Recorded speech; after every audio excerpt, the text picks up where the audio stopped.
Hi, so this is kind of a vlog, tell all kind of video. Um, as we all know, April is Sexual Assault Awareness Month, SAAM. And so you can say that I'm doing this video for SAAM. Nobody likes to be the victim of sexual assault, and nobody likes to be victimized or victim blamed. Victim blaming is running rampant. And it's not the victim's fault. It's never the victim's fault. But another thing I want to shed a light on is women are not the only ones that are sexually assaulted. While yes, they're the majority, 1 in 5 women, men also get sexually assaulted. 1 in 33 men will be sexually assaulted. But 100% of men that are sexually assaulted don't report it. Because we as a society have constructed this reality that it's unmanly or they would be weak if they were attacked by a woman. But what if that was man was raised to never attack a woman, but he was attacked? Or then you pose that question, well, how is it possible for a man to be raped? A woman can't penetrate. Well, she can. She could sodomize him or force him to penetrate her. Sexual assault is defined as unwanted, unconsented sexual acts towards another being. And this is kind of my story.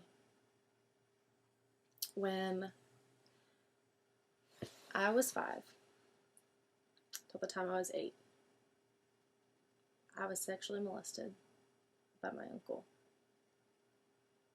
He was 14 till the time he was 17. Now, of course, we learned that when a grown-up inappropriately touches you, you tell somebody. Well, it's really hard to do when you've convinced a 5-year-old that you're playing house. And this is just pretend, and we're pretending to be mommies and daddies. And this is what mommies and daddies do. So naturally, I didn't want to break the rules, so we played house.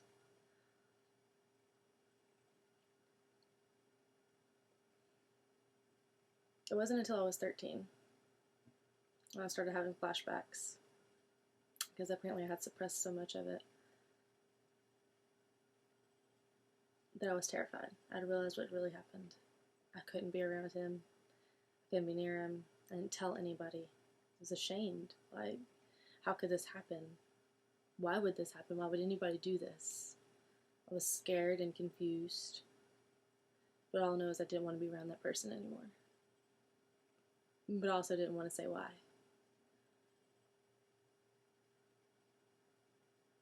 When I was 13, I had my first abusive relationship. And you could have seen the red flags. He was super OCD and controlling, and it was his way or the highway all the time. And it wasn't until I stood up to him because he was busy bullying my friend, and he told me not to step out of my place and shoved me across the science desk. Mind you, it was like a 4-foot long science desk. That I realized that I was in a bad situation. I had to have my friends help me break up with him. And thankfully he moved shortly after, so I didn't have to be afraid.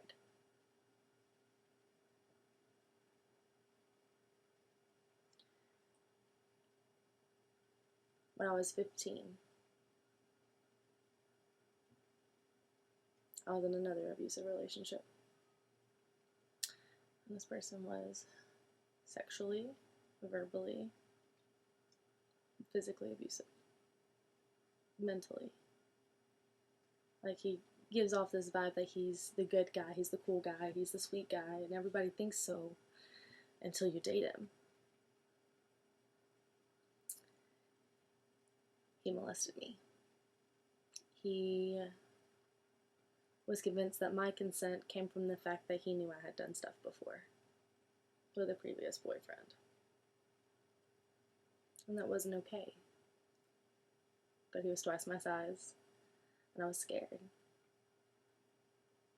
And so every time he would put his hands down my pants while shoving his mouth onto mine, I would pray that my phone would ring and my dad would be begging for me to come home. I never told anybody that. Everybody was convinced that this was the all-American guy. He was so sweet, he was so funny, like he was a good person, and he wasn't. Shortly after we broke up, he had sent one of my friends with an empty glass bottle. Well, an acquaintance. She was both of our friends. And he told her to smash it over my head. Thankfully she didn't, and she told me that it was said.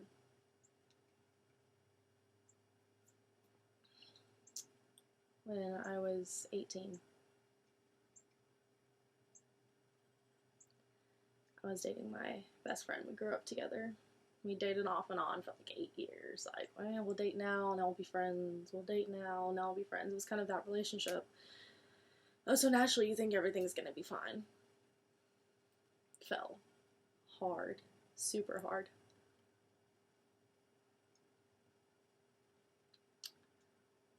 And at Christmas, he proposed. I was a senior in high school. He'd already graduated. Like, I thought I was having that fairy tale love story. Like, you marry the person you date in high school.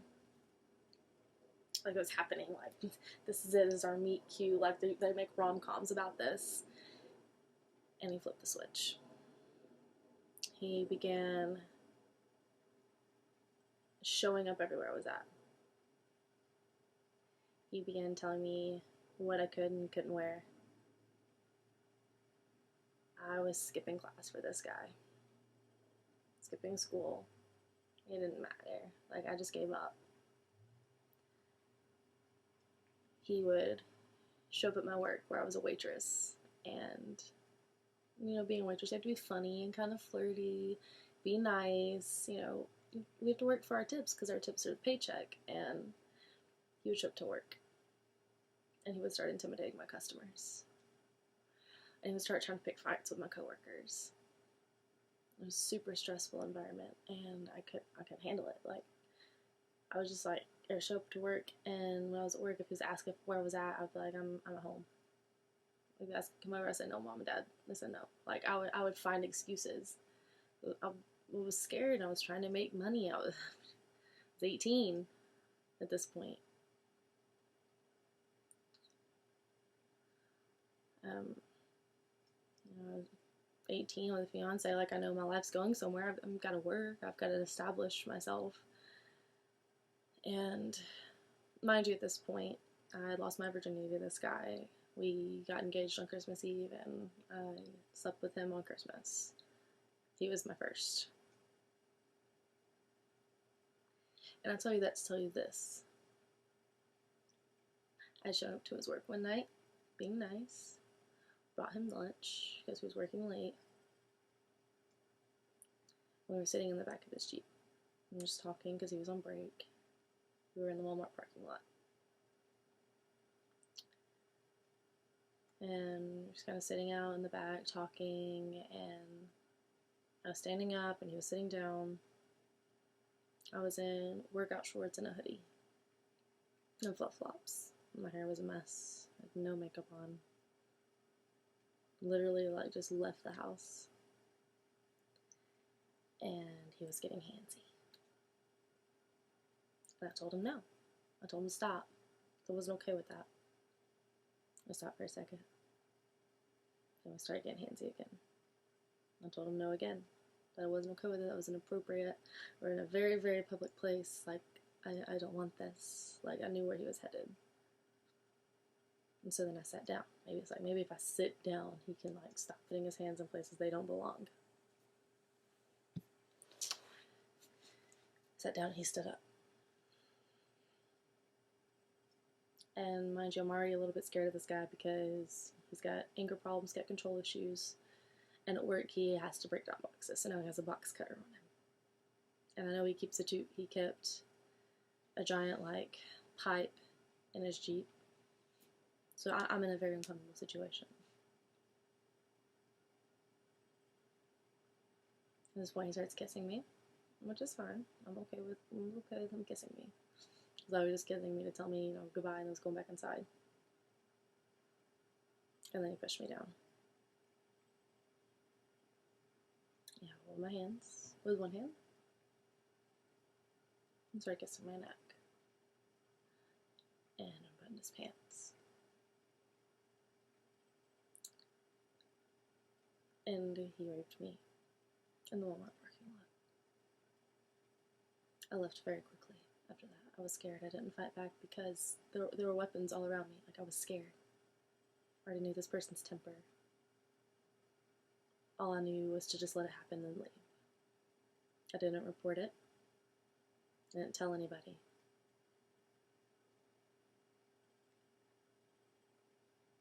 Still haven't told anybody. I never reported it. I got pregnant from that. I never told him. Mostly because I spent 3 weeks to a month deciding if I was going to have an abortion. Because I didn't want to raise this person's kid.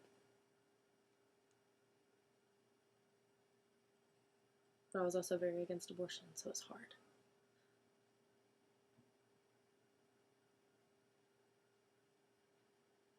About a month and a half in, I decided that I was going to keep it and was going to give it up for adoption.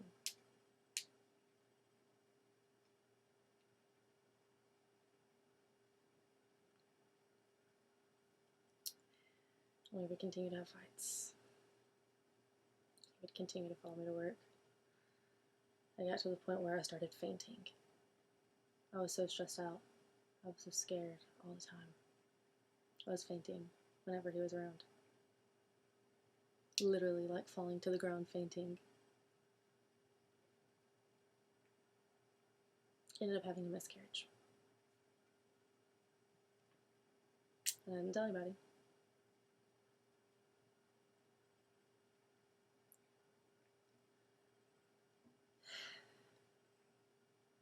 And the next day we were at church. I was sitting in service and I had to leave because I felt my blood sugar dropping. I felt my blood pressure dropping. Like, I knew I was about to pass out. I was about to faint. Like, I needed to get out of that situation. After service, he came out and he was accusing me of cheating on him, of leaving the service to be with the person that was working nursery. We fought the whole way home. Well, half the way. I passed out halfway out. Once I got home, I realized I couldn't move. The only thing I could move was open my eyes and talk. I couldn't move. I couldn't move my legs. I couldn't stand up. I couldn't make my body walk out of the vehicle. My dad had to rush me to the emergency room. And I was there for a week in the ICU. And then moved to my own room. Then given therapy. I was diagnosed with psychosomatic stress disorder. The amount of stress that this relationship was putting on me caused me to have a stroke at 18. Forced me to have to learn to walk again. It's very humbling when your mom has to give you a shower at 18. And I still didn't leave him. I didn't know what to do. At this point, I thought that, nobody else was gonna love me. Nobody else was gonna love damaged goods. At this point, like, I'm stuck. Between that and I was determined that my first engagement would be my last one. 3 engagements later, I'm still saying that.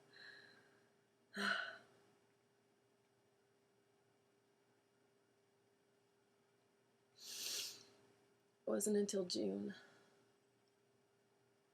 that I left him. And for 2 weeks after that, he still kind of tormented me. He ran me and my sister off the road, off the highway, not once, but twice. Would follow me home. It wasn't until he moved that I finally got some peace.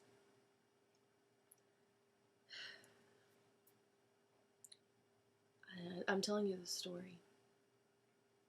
Not for self-pity, not for my own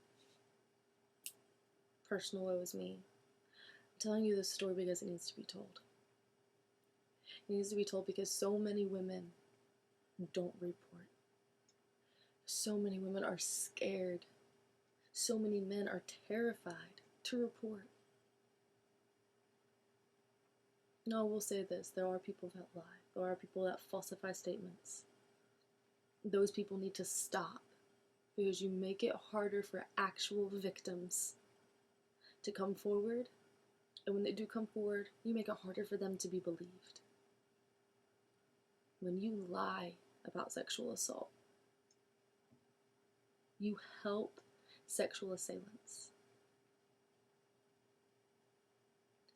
Because the more the victims are not believed, the more the assaulters, the assailants, the more they get away with it. I stand for SAAM. I stand to say no more. I stand to say we won't rest until nobody is victimized or hurt or abused. I stand to say no more human trafficking.